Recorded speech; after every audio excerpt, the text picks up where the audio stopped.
Hello my dear student आप सभी का मोस्ट वेलकम है। और स्टूडेंट, आज की इस वीडियो लेक्चर क्लास में हम किंगडम मोनेरा के बारे में स्टडी करेंगे और जानेंगे किंगडम मोनेरा का जनरल कैरेक्टरिस्टिक्स क्या होता है। फिर थोड़ा डिटेल में हम किंगडम मोनेरा को जानेंगे, लेकिन उसके लिए एक अलग वीडियो आपको हम बनाकर बताएंगे। तो पहले आज की इस वीडियो लेक्चर में स्टूडेंट हम पढ़ेंगे general characteristics of kingdom Monera.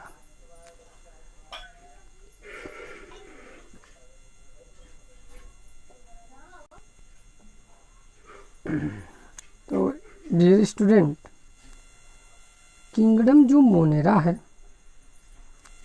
Kingdom जो मोनेरा है, इस किंगडम में मुख्य रूप से बैक्टीरिया को रखा गया है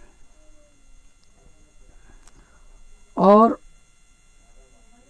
जो बैक्टीरिया है वह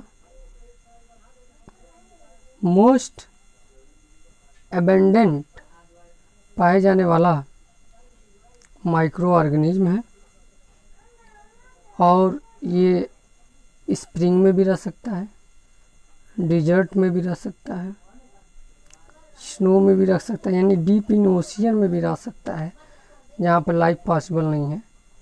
तो किंगडम मोनेरा यानी बैक्टीरिया जो है एक्सट्रीम हैबिटेट में रहने में भी एबल है, बहुत हॉट कंडीशन में भी ये सरवाइव कर सकता है। ये मुख्य रूप से दूसरे जीवों में एज ए पैरासाइट के रूप में भी मुख्य रूप से ये पाया जाता है।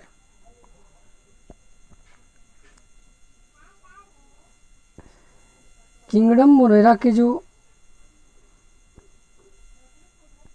अदर प्रॉपर्टी है वो ये है कि इसका जो शेप है वो अलग अलग होता है। ये स्पेरिकल होगा तो कोकस बोलेंगे, रॉड शेप होगा तो बैसिलस बोलेंगे, कॉमा शेप भी हो सकता है, वाइब्रियम भी हो सकता है, स्प्रिंग लाइक भी हो सकता है, स्प्रिंग इसलिए इसे स्प्रिलम भी बोलते हैं। तो इसका जो शेप है वो अलग अलग हो सकता है। अलग अलग शेप होने की वजह से इसका नाम भी अलग अलग होता है। कुछ जो बैक्टीरिया होती हैं इनमें ये ऑटोट्रॉपिक होती हैं और ये अपना फूड खुद बना लेती हैं। इनऑर्गेनिक सब्सटेंस का यूज करते हुए ये अपना फूड खुद बना लेती हैं। और कुछ जो होती हैं कीमोसिंथेटिक्स होती हैं, ठीक है। मेजॉरिटी ऑफ दो जो बैक्टीरिया हैं, अधिक से अधिक जो बैक्टीरिया हैं वो हेटेरोट्रॉपिक्स होती हैं और ये अपना फूड दूसरे से प्राप्त करती हैं, दूसरे dead remain plant and animal से ये अपना फूड प्राप्त करती हैं।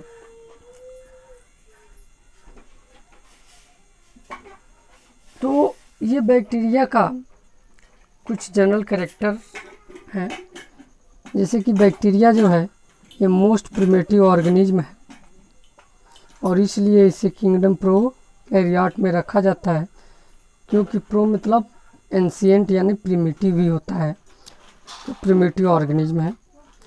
और ये बोथ लिविंग और नॉन लिविंग इन्वायरमेंट ये दोनों जगह पर पाई जाती है।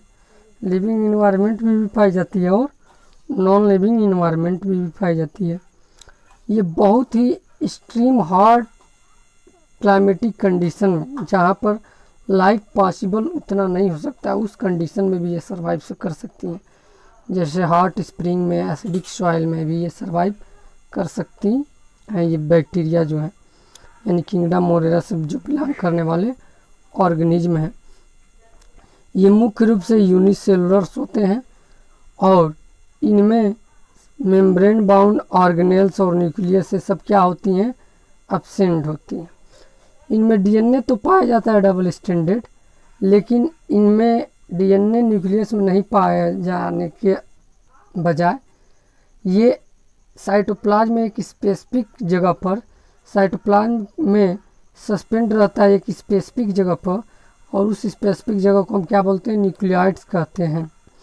इनके पास एक रिगिड सेल वॉल होती है जो इनको अनफेवरेबल कंडीशन में प्रोटेक्ट करती है। इनके अंदर जितने भी सेल ऑर्गेनेल्स हैं जैसे माइटोकॉन्ड्रिया वगैरह, ये सब अब्सेंट होते हैं, और इनका जो रहना है ये हॉट स्प्रिंग में पाए जाते हैं, अंडर आइस में पाए जाते हैं, डीप ओशियन फ्लोर में पाया जाता है, डिजर्ट में पाया जाता है, इवन प्लांट और ह्यूमन बॉडी के अंदर भी पाया जाता है। तो ये डिफरेंट हैबिटेट कंडीशन में बैक्टीरिया क्या होते हैं, प्रेजेंट होते हैं। तो ये बैक्टीरिया का सेल स्ट्रक्चर्स है। अगर सेल स्ट्रक्चर्स देखें तो बैक्टीरिया का सेल स्ट्रक्चर ये बैसिलस है, रॉड शेप है, इसे बैसिलस कहेंगे। बाहर की तरफ कैप्सूल्स पाया जाता है, उसके बाद सेल वॉल पाया जाता है, और देन प्लाज्मा मेम्ब्रेन, और प्लाज्मा मेम्ब्रेन के अंदर पाया जाता है साइटोप्लाज्म पाया जाता है।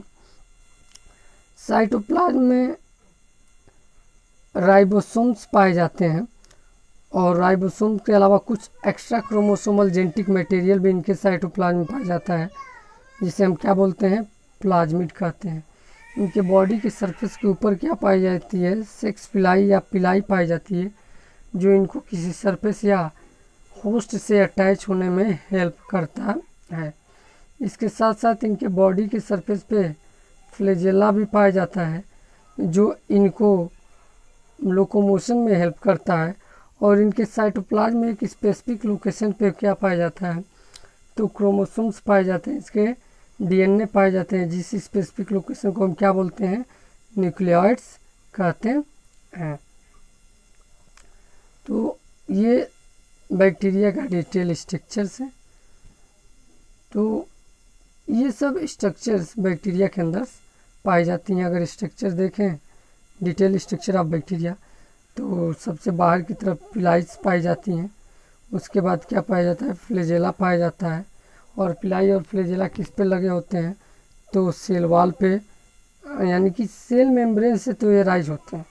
एराइज कहाँ से होते हैं, सेल मेम्ब्रेन से, और सेल वॉल के थ्रू, कैप्सूल के थ्रू ये बॉडी से बाहर निकले होते हैं। यानी कि सबसे बाहर पाया जाता है से कैप्सूल्स, कैप्सूल के बाद सेल वॉल, और सेल वॉल के बाद पाया जाता है सेल मेम्ब्रेन यानी प्लाज्मा मेम्ब्रेन। प्लाज्मा मेम्ब्रेन के बाद साइटोप्लाज्म, और साइटोप्लाज्म में ही पाया जाता है राइबोसोम, और साइटोप्लाज्म में स्पेसिफिक लोकेशन पर डीएनए पाया जाता है, जिस स्ट्रक्चर को न्यूक्लियाइड बोलते हैं। न्यूक्लियस इनमें नहीं पाया जाता है। सेल ऑर्गेनेल्स जैसे माइटोकॉन्ड्रिया वगैरह नहीं पाए जाते हैं।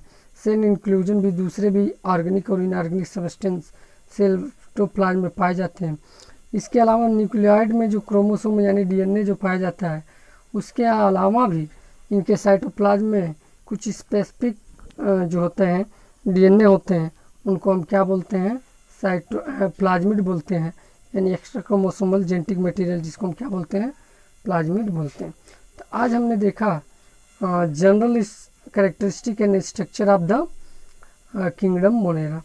तो कल इसके क्लासिफिकेशन के बारे में पढ़ेंगे, किंगडम मोनेरा के क्लासिफिकेशन, और उसके अंतर्गत आने वाले डिफरेंट ग्रुप के बारे में पढ़ेंगे। तो आज के वीडियो लेक्चर में डियर स्टूडेंट्स बस इतना ही। और आपको अगर इस वीडियो आधारित पीडीएफ मटेरियल चाहिए तो हमारे telegram channel Narayan biology classes by S N Sharma for class 11 को विजिट करें, और ये टेलीग्राम ऐप पर है, वहाँ से जाके इसका पीडीएफ प्राप्त कर सकते हैं। Thank you very much for watching the video.